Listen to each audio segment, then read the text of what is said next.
and welcome to Circle Time, the Early Years podcast. My guest on this edition, I've had the pleasure of meeting her at Nursery World's big day out in the early part of the year. And some of her work that I've seen, and we've talked about it before, is absolutely amazing. We're looking at speech and language, but we're also looking at physical development, and we've merged the two. Helen Guntrip, welcome to Circle Time. Hi, Glenn. Thanks for having me. It's great to see you. And yeah, it was really nice to see you at the Nursery World Big Day Out as well. It was a manic day. Absolutely, so much going on, and yeah, it was overwhelming, but in such a good way. Now, Yeah, you have, I think, am I right? Is your background is speech and language, isn't it? that's right. So I qualified as a speech and language therapist. I can't believe I'm saying this, 23 years ago. So I've been working as a speech and language therapist for 23 years. And yeah, worked in a range of places. I was very much involved with Sure Start when that was a thing back in the early 2000s. I've always worked doing lots of early intervention in nurseries.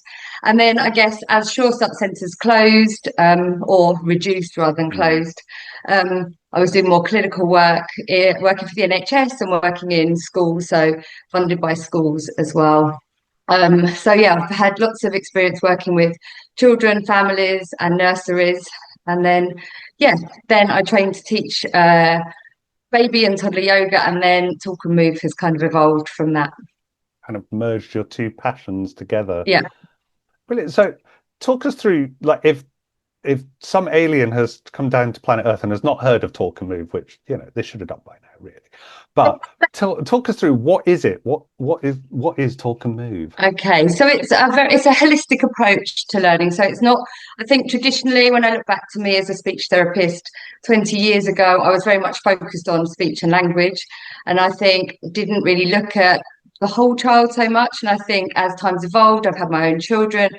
I've trained to do, so I teach baby massage and baby and preschool yoga. I trained with Birthlight, and I think it was through doing that I could see that the children in my preschool yoga classes were really developing their language, were joining in with lots of sounds, lots of phonological awareness, without me thinking, they weren't there for speech therapy. And the other thing is, I looked back and saw when I'd gone into nurseries 20 years ago, I was doing kind of getting children sitting on chairs, saying good sitting, good listening. And actually, when you're 2, 3, 4 years old, you don't want to be sitting, you want to be moving around. So basically you get a passion for movement, seeing the evidence, seeing it working, and then merging the two together. So looking at the sounds, speech sounds. So rather than it being phonics, just looking at giving children opportunities to play with sounds, but whilst moving their bodies, looking at syllable clapping. So it's very much focused on kind of phase one. So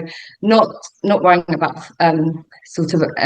phonics as such, but more phonological awareness. So yeah, it's a holistic program that joins those two things together. So it works on speech and language, it works on physical development, and also we can talk a little bit more maybe about the emotional regulation side of it, because it's a huge other part of the program where you can use the program to support children, depending how they're feeling, with a range of strategies. Now, I've got the kit here, because that was one thing I was like, when I was seeking you out, because we both knew each other were going to be at Nursery World, and I was seeking you out. I was like, I need to get hold of this, and I did. And I've got the cards here with me, and I quite like them because it's I quite like the fact I know our listeners can't see this, but you're wearing the t-shirt with all the icons on it. Oh yeah, the logo. Let's face it is iconic. I like, very good. But I like the fact that you've got, like you say, the phonological awareness. I've randomly picked out can you hop like a bunny? So you're doing that. You've got like the illustrations on there are amazing because they're very cartoonish, very friendly. So again, it's not like when it's very rigid, it's very formal, and it kind of puts children under pressure. This is fun. The children can almost pick this up themselves, and if they're aware of it, if they've been using it a while, they can always pick it up themselves and go, I'm gonna hop like a bunny. Children they are drawn to the cards. So that's something I notice when I go into nurseries. Even say I'm doing like just meeting the staff and the cards are out on the table, children will come over and start looking at them. And I do run group sessions, but I do say to the staff, once you've got those cards, there's no prescriptive way of using it. I've got session plans and I model the way I would run it with a group of children. But actually, those cards can be used with individual children. Mm-hmm. They can be very much child-led. So children, like you say, can pick the cards. And then, and I think that's how parents use it. So parents come to sessions, mm-hmm. Group sessions with me with their children. But obviously, at home, they can use it however they want. So a child the other day, a mum was telling me that he had got all the cards out and basically replicated the session. He was the teacher and he'd got mum to be the child, if you like, and he was going through the cards. So they can be used in any way. They can be used to look at vocabulary. So for example, that picture you just looked at with you've got the rabbit on it. So for some children, you might be just introducing the concept of rabbit or bunny, depending on their, the age or their ability. And then for other children, you might be talking about, oh, look, the girl's hopping. Or for some children, you might be clapping the syllables. Oh, hop, that's one syllable. For your older children or children that are very able, possibly more kind of reception age or just when they're leaving nursery, you could be thinking about generating rhyme. So you could model the rhyming. So, oh, hop, mop, stop. Oh, they sound the same. Or for some children, you might be able to say, oh, hop. Can we think of any words that rhyme with hop? Oh, they sound the same at the end. So it literally goes from, looking at the word bunny or rabbit and hop, right up to those end stages of phonological awareness. And I guess some children as well, although I'm saying it's not a phonics program, which it 100% isn't, there is always the letter on there. So though for some children who are really engaged and like looking at letters, I work with hyperlexic children who are really interested in letters, then fine, that it's about finding where children's interests are and then using the cards in that way. I'd say, I mean, from what I've done when I've been in nursery and used it with the children, it's, there's elements on there that will resonate, that's the word I'm looking for, resonate with individual children. They might want to do all of it, but there's individual elements as well that actually, like you say, there's some children that are fixated on letters and letter sounds, and that's for them. Or there's other children that want the physical side, but then as the practitioner, you back that up and go, oh, hop, hop, hop, you're repeating that word. So there's so much from one small card that can be picked out with either, like you say, individual children. But if you're doing it with a group, in a group setting, there's something there that you can pick out for each individual child and make it more individual for them. Yeah, definitely. And that's the feedback I've had from nurseries when I go in over 5 weeks and run the sessions. This is one-to-one, not one-to-one, but me in person going into the nurseries. And that's the feedback that I've had. There are children who maybe haven't engaged in certain circle time activities or things, but because there's music, because there's songs, even if children are non-speaking at that point, they can still, they might hear the music and join in with the move. So you don't have to be able to speak. You don't have to be using words to join in with the session. If you want to clap your hands and dance, you're as much involved in the session as a child who is thinking about syllable awareness and things like that. So you've got a variety of interests and also abilities within a group, and I do think that you can meet the needs. And there are week 1 or 2 there might be some children who are watching on the periphery, and I always say to staff, there's no pressure to join in with this. Let them stand there, let them watch, let them maybe listen to the music, see what's happening, and then gradually over the weeks you see children coming in. So it's nice. It is really, I think it's inclusive and it's accessible for all children. It's funny you were saying inclusive. We were talking just before we started recording about the new Ofsted inspection framework that's coming in, and inclusion is a huge, huge part of it. And you're talking, there's some tools that you can use alongside this. Can you tell us a bit more about that? Yeah, sure. So part of the program, when I do train nurseries to use the program, there's a baseline. So it's an observation sheet. So based on the 3 prime areas. So there's one on communication, language and literacy, one on physical development, and one on social, emotional and personal development. So within that, it's like a grid, really. So with thinking about the different cards and the different moves, so that staff, rather than looking at oh, are they at the right stage for their age? We're looking at kind of before and after, so just tracking progress. So you can look, so are they able to join in with the session? Are they able to, so you can look at the physical things, are they able to jump? Are they able to catch throwing? So there's one of the activities is a bouncy beach ball. So like throwing and catching and things like that for the physical side, or balance for slightly for older children. And then the communication, language and literacy, can they name the vocabulary? Have they got syllable awareness? So I think by using those as a screen, as so a before and after, it can highlight where children are at, but then you've got settings can then show progress. So if, for example, lots of settings use their early years pupil premium to fund the programme, so then they've got evidence, okay, this is where the children were at the beginning, we've done 5 or maybe 10 weeks of talk and move, and now this is where they're at. And I think if you're not seeing progress, or you're seeing, I think comparing those 3 areas can be really helpful, because some children have very good physical skills but maybe haven't got language skills, and that would be something that I would want staff to be thinking, okay, this child's developing, they're developing in line with their peers, but their language just they don't seem to have many words, or they don't know, they can't name things, or they're struggling with vocabulary, and that would be something that I would want, okay, let's do some more of this. Let's explore that. Let's use some Makaton signing.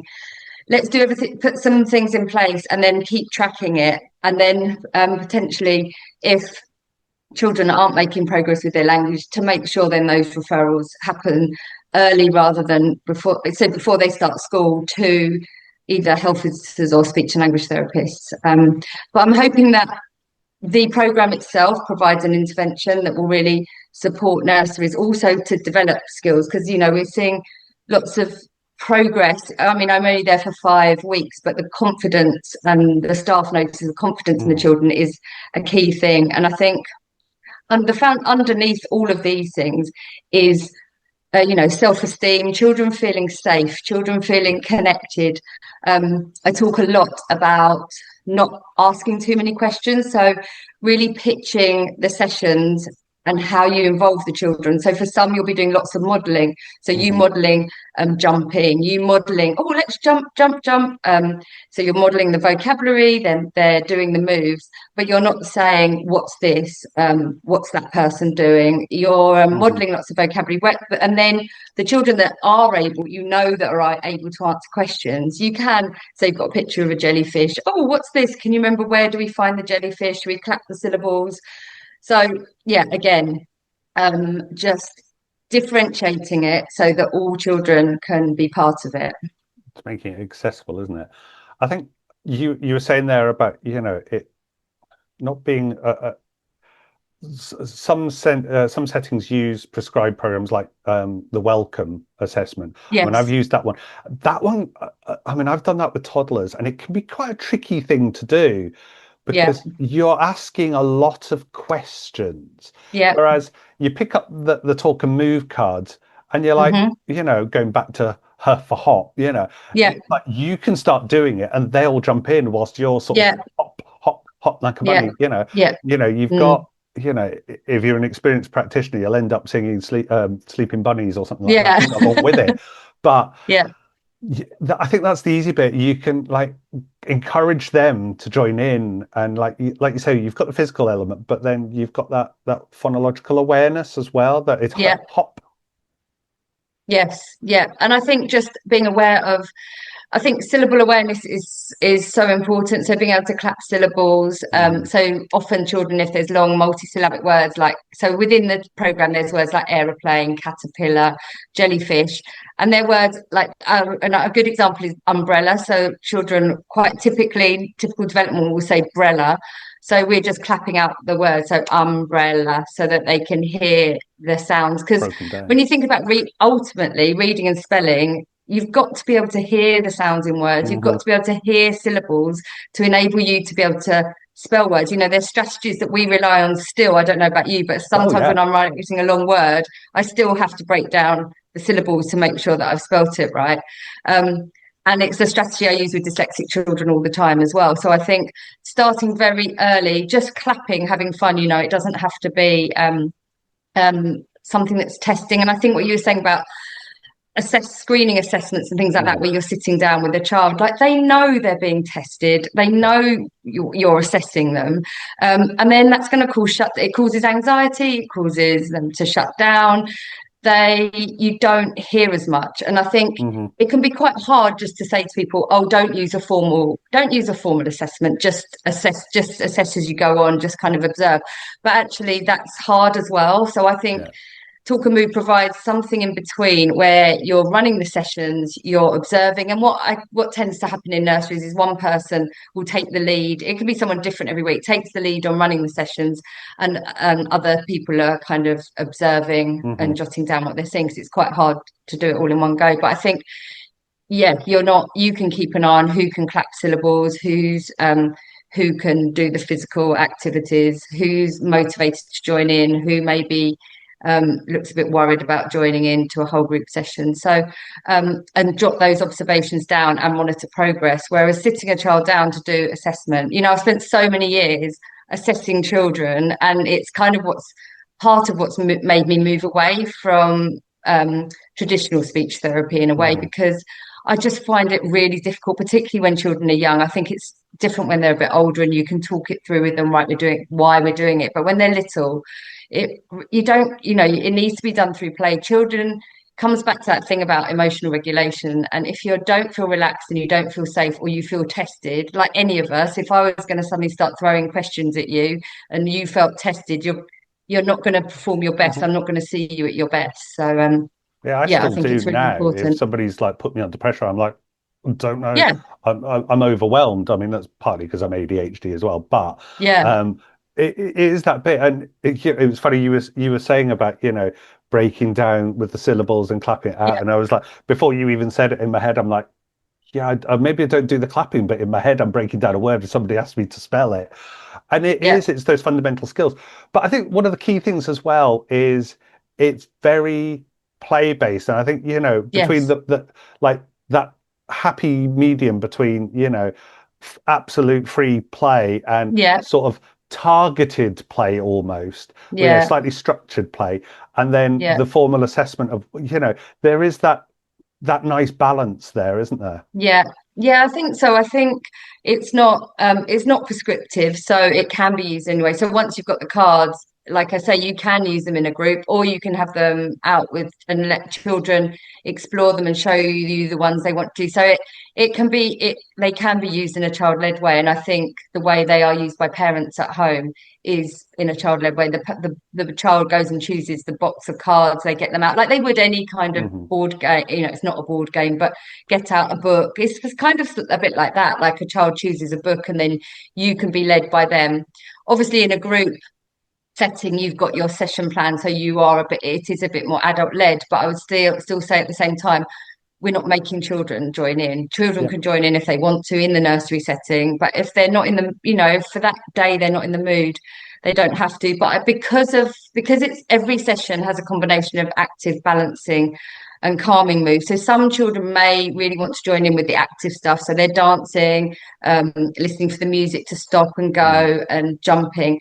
And they might not want to do the relaxing bit at the end. Generally, though, I have to say, once they start engaged and they start getting tired, then when they lie down, and often I give out like just a little glitter stick, so those plastic tubes with some glitter in, or some nurseries have had like a soft toy that the children have held. They're quite happy. So we put on like it's the same song every week, so like a Twinkle Twinkle Little Star playlist. I must send you the playlist. Actually, there's a playlist that goes with all the songs. They're just traditional nursery rhymes, but they do. It's amazing. Like this group of like 12 active children are suddenly really keen just to lie down, hold us if it's a soft toy. Some nurseries have chosen a soft toy or something to hold and just watch the glitter sort of moving in the tube. They can join in at any point. And generally, I think once they start, then they do tend to carry on for the whole session. I mean, it's not long. I'd say sometimes we do 30 minutes, but sometimes it's just 20 minutes, depending. Depending on the ages really and where they're at. And it's kind of, you're being led by the children anyway. So Yeah, it's like, when you, if you're experienced and keen enough watching, you'll know that actually we're starting to lose the majority here. You'll lose one or two yeah, along the way. And I think yeah, anybody that's been in this long enough will know that one or two will drop out and go off and do yeah, their own thing. And that's absolutely mm, fine.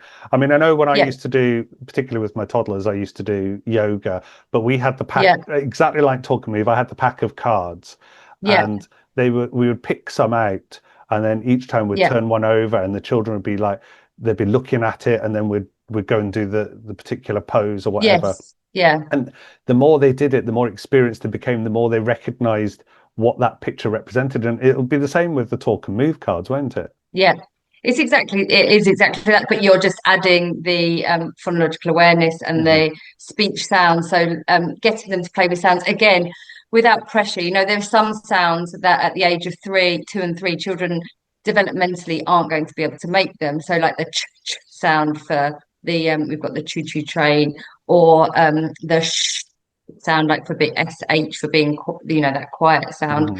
Um, so they're not going to be able to make those sounds, but just by hearing them playing with sounds, some children, maybe the S sound is quite difficult, but then they're lying down, pretend to be a snake.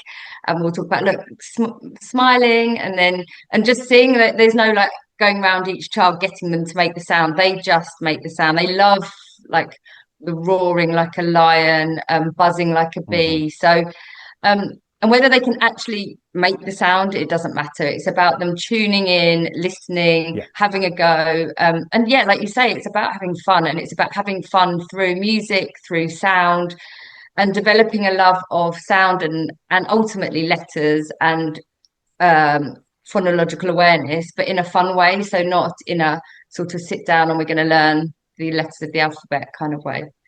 No, I think as well, it's very, the whole program is very experiential. Hmm. It's about just kind of getting stuck in almost. It's like, and it's not that tick chart where you've got to, it's this age group, so you've got to do this group of letters. Mm, It's, mm, you mm. can, like you say, we said it really well there, that the children can lead it by picking out the cards themselves, Yeah, whether it's the letter that they like or whether it's the picture on the card that they yes, like. That's yeah, great, because if they're choosing it, they're more likely to take part in it. So you're going to yeah. get more from it with the children. Yeah, definitely. And I think although the session plans that I have a combination of the active balancing and calming moves, no, what nurseries do, and they've said to me, is that they may have an afternoon where they know the children really need to chill out. So they will pick, say, 4 calming cards and use those with them and Mhm. not do the others. Or they can see they're all they're a bit lethargic, they need to get burned, or some are really active and need to burn some Yeah. energy off. So then they will pick um yeah, some active cards to do, but so it doesn't, it's like you say, it's not prescriptive. So not only is it kind of child led, but also nursery, so whoever's running the session, whatever, you know they're skilled to see what do these children need at the moment. Okay, let's pick these pictures. The nice thing about the composite pictures that go with the session plans is just that in terms of language development, categorizing words that are linked semantically, so linked by meaning, can help children to retain them. So like Mhm. the park picture that's got a picture of a dog, it's got a picture of a duck, it's got the tree. So we can talk about, and sometimes children relate that to their own experiences. So they can talk about, oh, I've been to the park. Yeah, that's it. Perfect. So talk about what's happening in the picture. Yeah, and that's, so each of those session plans, it's just to make it easier, because it is, sometimes it is a bit daunting if you've just got a pack of like 29 cards. Oh, what am I going to pick? Whereas those, using those pictures, gives you a structure. Yeah, and it helps you, and you know that within each picture you've got some active moves, some Mhm. balancing and calming moves. And also it opens up conversation for those children that want to then share information about, yeah, what they've done at the park, or that they've got a dog, or whatever it triggers in their mind. Then that's another a way of using it as well, that you can have a, maybe a smaller group so children get to speak, but not in a what's this, what's that, when did you go to the Yeah. park, but oh look, here's this picture of the park, and then wait and see what children then offer. if it's sparking that spontaneous conversation, Yeah, that's perfect. Then that's where the practitioner will hone in on that and go, oh, right, tell me a bit more, yeah, yeah, and that's where the exactly. careful questioning comes in. But like you say, it's Yeah, not like that point to the cup, point to the yeah, ball sort of thing. It's yeah, the child is yeah, still leading it because they've come out with mm, this piece of information and the practitioner's yeah, then taken it and gone, well, let's expand on that. yeah. And a good way to get, like, if you are looking at observations and record and inclusion, like looking an assessment, you can then get, this a great way of getting a language sample as well. So if you jot down, writing down or listening to what they're saying, their sentence structure, yeah, that can be good. But I think, yeah, just giving children space and time to talk about what they're doing. So often as adults, we fill children's silences and they Hmm. about to say something and we've filled it with oh, what colour's this or what's that, and actually when we hear rich language developing is when we stop, let them talk, let them do something, and then we comment on whatever or extend what they've said. That is like a key part of developing language. I think it's something I talk to the parents I work with a lot, because I think if you get anxious about your child's language development, automatically you then start to think, oh, I'm going to ask some questions. I'm going to say, what's this? What's that? And actually modeling language and giving children space is really what helps to develop their language. Hmm. Absolutely. I think that that's important. Like you were saying about not jumping in on a child's, like when they're about to Yeah. talk. It is Yeah. difficult. And as adults, we're not brilliant at it. Not just with children, Hmm. but with each other as well. Sometimes we do jump in. I mean, I certainly do that, and I know I do, and I Hmm. can't stop myself sometimes. I'm like, I'll start saying something like, oh, sorry, you were about to talk. But it's really important that, sometimes I find myself, particularly say maybe at the Play-Doh table, I'll be sat there and there's a child sat there and I'll just go and I'll just start rolling in. No conversation coming in. That's okay. And then Mm. I might start by going, I'm going to roll my Play-Doh and I'll Mm. start narrating what I'm doing, and then that Yeah. will encourage them. And that's when I will be quiet and let them talk and I Yeah. will listen. And I think that's a key part of what we do as educators. We've also got to listen, because that's an important Hmm. part of communication, isn't it? Yeah.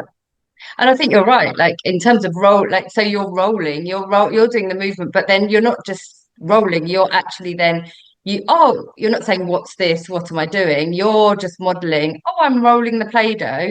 But there's something about like there's a lot of research showing that embodied learning. So when you're doing something and you've got the language or the vocabulary linked to it, it's much easier to learn it and remember it. So that Hmm. child, as they've seen you rolling, and they're then maybe rolling their piece of their Play-Doh, they're more likely to then remember that verb rolling because they were doing it, they were part of it.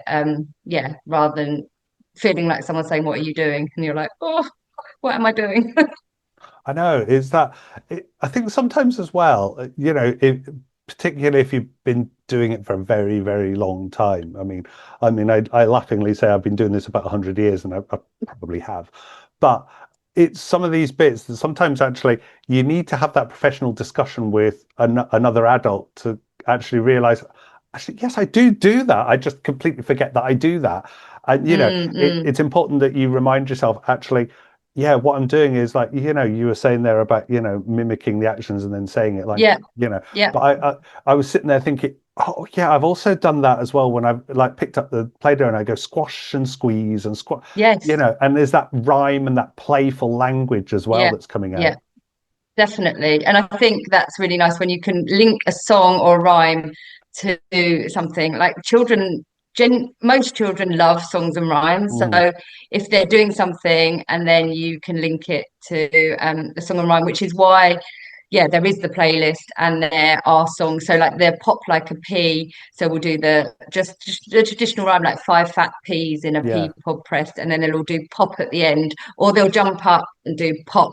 So it's yes, I think songs and linking a song and a rhyme to an activity that you're doing it's so important, and children will remember those rhymes and they like doing that, and they'll that's where the holistic approach comes in. Hmm. So for your example with the Play-Doh, you've got the Play-Doh, you're rolling it, you've talked about squashing and squeezing, you've then done a rhyme about squashing and squeezing, or yeah, and the child's joining in, and they're much more likely then to learn that vocabulary and then be able to then use it at other times Hmm. because they've learned it in that way, rather than you haven't sat them down and and done it in a sort of assessmenty way.